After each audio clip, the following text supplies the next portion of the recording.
दोस्तों मैं आज आपको बताऊंगा कि एक एडवोकेट बनने के लिए क्या क्या रिक्वायरमेंट है और कौन एडवोकेट बन सकता है। सबसे पहले ये दो तरह से कोर्स किया जा सकता है, एक तो 12th बेस पे होता है और एक बीए, बीएससी या बीकॉम बेस पे होता है। तो 12th के बिहार पर जो कोर्स होता है उसके लिए 50% मार्क होने जरूरी हैं, और अगर बीए, बीएससी और बीकॉम बेस पे होता है तो उसके लिए हमें 50% रिक्वायरमेंट है। बट कुछ यूनिवर्सिटियां ऐसी हैं जो 45% पर भी अपनी लॉ की डिग्री कंप्लीट करवा रही हैं, जैसे बीकानेर यूनिवर्सिटी है, दिल्ली यूनिवर्सिटी है या एमडी यूनिवर्सिटी है, और अदरवाइज बहुत सी ऐसी यूनिवर्सिटियां बीकानेर यूनिवर्सिटी के अलावा भी जो इसमें एलएलबी का कोर्स कंप्लीट करवाती हैं। बट उसके लिए 12th क्लास के बेस पर जो कोर्स है उसका क्राइटेरिया टाइमिंग 5 साल का होता है, और जो बीए या बीएससी या बीकॉम बेस पर है उसका जो टाइमिंग है 3 इयर्स का होता है।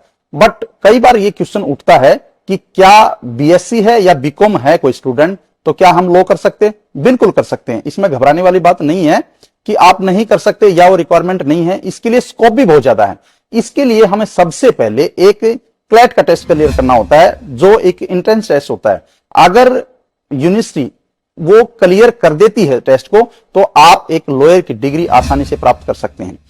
लेकिन मैं आपको अपनी जानकारी के लिए बताऊंगा कि इसमें लॉ की डिग्री होने के बावजूद भी हम ये नहीं कह सकते कि हम एक कंप्लीट एडवोकेट हैं। हम लॉयर तो बन सकते हैं और लॉयर हम बन भी गए हैं, लेकिन उसके लिए हमें एआईबी का एग्जाम बहुत जरूरी होता है, क्योंकि अगर हम एआईबी का एग्जाम नहीं दे सकते तो उसके लिए हमें लॉयर केवल एडवाइस दे सकता है, और एक एडवोकेट के लिए पूरी पावर होती है। अगर वो एआईबी का एग्जाम क्लियर किए हुए है तो वो कहीं भी जाकर ऑल इंडिया में अपना केस फाइट कर सकता है या उसके बिहाफ पर लड़ सकता है।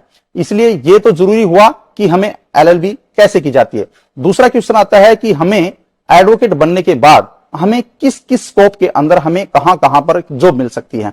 दोस्तों सबसे पहले हम legal adviser, as a legal adviser company में, जैसे गुड़गांव की कंपनियां, फरीदाबादी कंपनियां और भी ऑल इंडिया में जितनी भी कंपनियां हैं, हम उसके अंदर एक लीगल एडवाइजर की पोस्ट पर वर्क कर सकते हैं।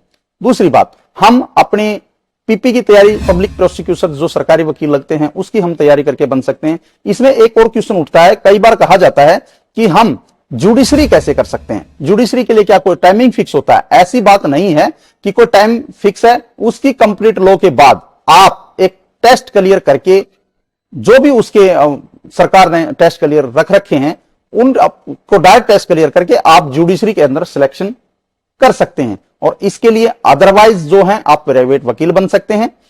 वकील जो है वो बहुत ही अच्छा प्रोफेशन है, इसलिए मैंने आपको बताया। आप सभी को बहुत बहुत शुभकामनाएं। अगर कोई वकील बनना चाहता है तो इससे अच्छा मौका आप लोगों के लिए नहीं आएगा। धन्यवाद दोस्तों।